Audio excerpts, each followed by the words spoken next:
Shalom aleihim bisem Yeshua Hamasyah. Salam sejahtera di dalam nama Tuhan Yesus Kristus.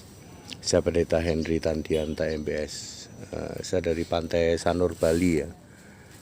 Pantai Sanur di Bali ya. Kita akan membahas sebuah tema, Yesus berkuasa terhadap alam ya.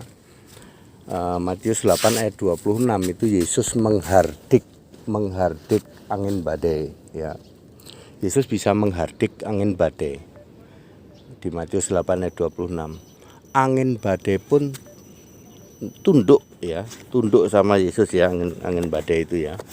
Bapak Ibu Saudara, jadi Yesus itu bisa mengusir angin badai ya. Angin badai pun tunduk sama Yesus. Bagaimana bisa Yesus bisa mengusir angin badai ya.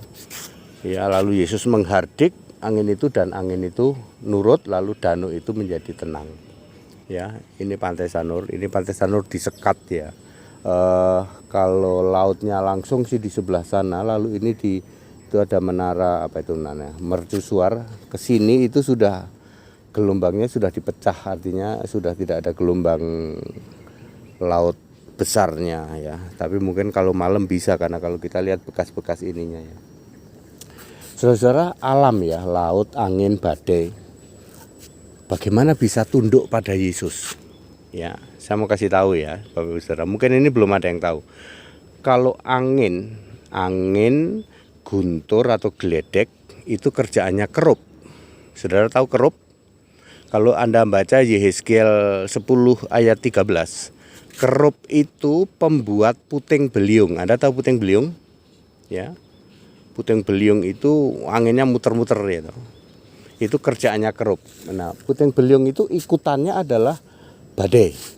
Kalau hujan itu hujan ya hujan. Allah menurunkan hujan ya tentu untuk maksud membasahi bumi, untuk sumber air bagi tumbuhan dan semua yang hidup ya.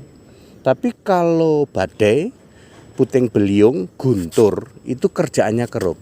Kalau Anda dengar geledek, ya mungkin ini Anda belum pernah dengar ya, ada geledek jeger gitu. Itu kerup lagi main pedang.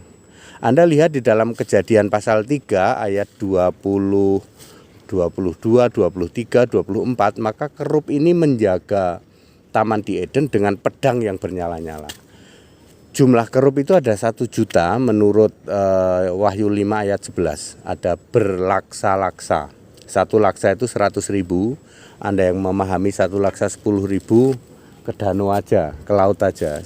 10.000 itu ayuta. Kalau laksa itu 100.000. Jadi jumlah kerup itu ada 1 juta. Kalau dia lagi main-main gitu ya, main-main ya, maka terjadilah angin badai, terjadilah puting beliung, terjadilah angin sakral. Nah, Yesus mengusir angin sakral. Yesus mengusir badai. Badainya nurut, wong itu kerup, kerjaannya kerup.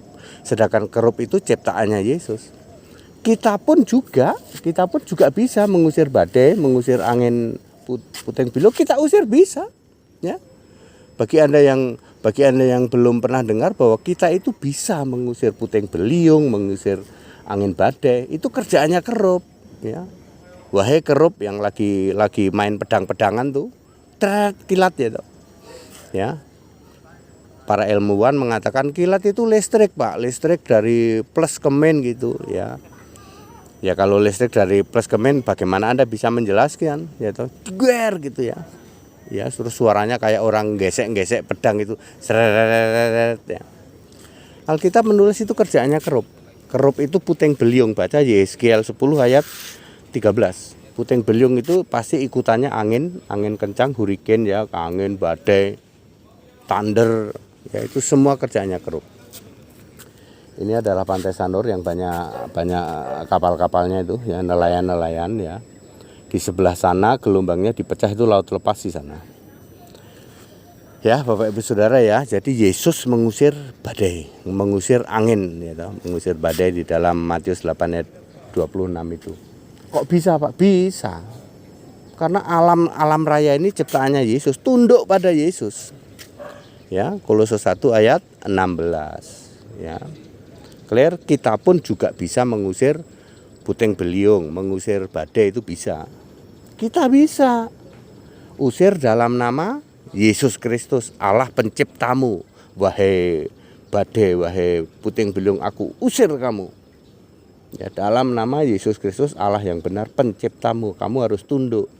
Jangan mengusir dalam nama Bapa, Anak, Roh Kudus. Geli dia nanti. Ya. Anda diketawain nanti sama kerup ya. Ya, Bapak Ibu Saudara. Ya, very clear ya. Oke, jadi Yesus berkuasa atas alam raya ini. Sebab Yesus adalah sang pencipta itu yang awal. Ya, langit bumi yang bulat ini ciptaan Yesus kelima ya, bagi Anda yang belum paham ya. Ya, langit dan bumi ini ciptaan Yesus kelima. Jauh sebelum itu Yesus sudah menciptakan hikmat, lalu menciptakan surga dan segala isinya termasuk malaikat, serafim, kerub.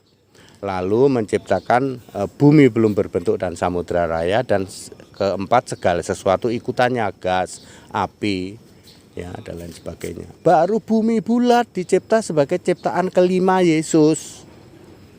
Makanya kerub ya tunduk, kerub itu ciptaan kedua, gitu. Kerub, malaikat, serafim, surga, ya, tunduk semua sama Yesus, ya. Itu sebagai bukti bahwa Yesus adalah sang pencipta itu yang awal itu. Padat, singkat, dan clear dari Pantai Sanur, Bali. Saya Pendeta Henry Tandianta MBS. Tetap sembah Yesus Kristus sebagai satu-satunya Allah, Allah yang benar, Allah segala masa, sebelum segala abad, sekarang sampai selama-lamanya. Haleluya, amin.